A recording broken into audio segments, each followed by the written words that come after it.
Степан Кадышников летел с фронта похоронка на молодого пацана, а он живой лежал в воронке. Ах, как безжалостна война! И проходили мимо танки, чужая речь, а он лежал и тихо умирал.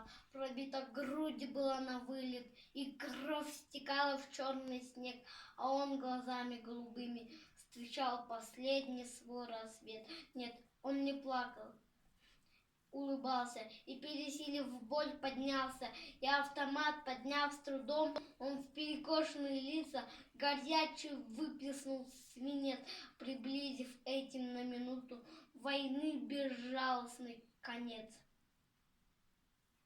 Летел с фронта похоронка, уже стучался почтальон. Солдат глаза закрыл в воронке, на миг опередил ее